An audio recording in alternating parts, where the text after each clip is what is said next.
Bismillahirrahmanirrahim. Assalamu alaikum. Welcome to my YouTube channel and Facebook. हिन वक़्तु मुंहिंजे हथ में अमर पीरज़ादे साहब जो कालिम आहे तव्हांजो रवैयो तव्हांजो तारुफ़।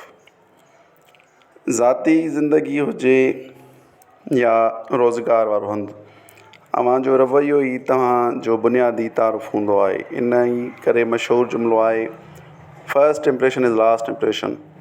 जॾहिं कंहिं इंसान सां पहिरियों भेरो मिलिबो आहे त सभ खां अॻु संदसि रवैयो हूंदो आहे जेको उन माण्हूअ जो तासुरु जोड़ींदो आहे। चवंदा आहिनि त कंहिं इंटरव्यू में चपनि ते हल्की मुर्क ऐं आवाज़ वेहण जो पुरवकार अंदाज़ अधु इंटरव्यू कामयाबु कराईंदो आहे। शेख हयाज़ चयो हो त जेकॾहिं तुंहिंजी मुर्क अमर न आहे त कुझु अमर न आहे। तव्हांखे हैरत थींदी त हिकु प्रोफेशनल कामयाबु शख़्स चयो हो त कामयाबु लीडर थियण लाइ 85% सुठो रवैयो ऐं 15% टेक्निकल ॼाण कमु ईंदी आहे। जॾहिं त असांजो सॼो ज़ोर घणियूं मार्कूं खणण ते हूंदो आहे। ईअं बि न आहे त प्रोफेशनल ॼाण अहम न आहे, इहा बि तमामु ज़रूरी आहे, पर एतिरी ई ज़रूरी आहे तव्हां जिते कमु करियो था उते अव्हां माण्हुनि सां कीअं था ॻाल्हायो ऐं पंहिंजे अंदाज़ में केतिरा पुरकशिश आहियो।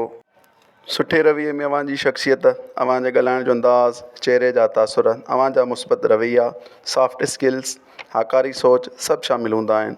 अव्हां मुश्किल वक़्त में पंहिंजनि हवासनि ते कीअं था ज़ाब्तो आणियो, अव्हांजो कंहिं ॻाल्हि ते तुर्त रद्दमल कीअं आहे, अव्हां में साफ़ केतिरी आहे, अव्हांजो रवैयो पंहिंजे सीनियर्स ऐं मातहतनि तोड़े फैमिली वारनि या कंहिं बि इदारे सां कहिड़ो आहे, इहे सभु तव्हांजे शख़्सी रवैये खे ज़ाहिर कंदा आहिनि। ज़ाती ज़िंदगी में असां पंहिंजे रवैयनि ते ध्यानु आहियूं ॾींदा, इन करे ई माण्हुनि खां परे थींदा वेंदा आहियूं। असांखे बि पसंदि बि सुठा माण्हू हूंदा आहिनि, पर असां पाण सुठा बणिजण ते ध्यानु घटि ॾींदा आहियूं।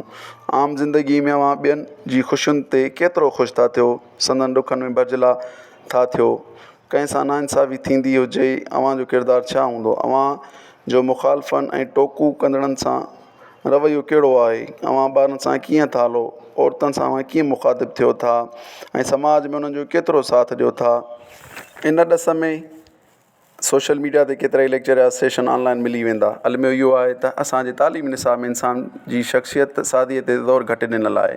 इहो कमु समाज में अदब कंदो रहियो आहे, पर अदब हर माण्हू नथो पढ़े, इन करे इहे रवैया आम न आहिनि। पर अदब बि उन्हनि माण्हुनि खे सवारींदो जेको पढ़ियो पिया पढ़नि ऐं कड़नि कीन कलूब वारे भिटाई जी सिट सम्झंदा हूंदा। पाकिस्तान जे तालीम खाते खे घुरिजे त निसाब में अहिड़ा सबक़ शामिलु कनि जिन में बुनियादी इंसानी रवैयनि जी तरबियत ॾिनल हुजे। उन सां गॾु सेशन्स ऐं ट्रेनिंगूं बि करायूं वञनि। उमेद त तव्हांखे हीउ वीडियो पसंदि आयो हूंदो। चैनल खे सब्सक्राइब कयो ऐं फेसबुक ते लाइक कयो। महिरबानी।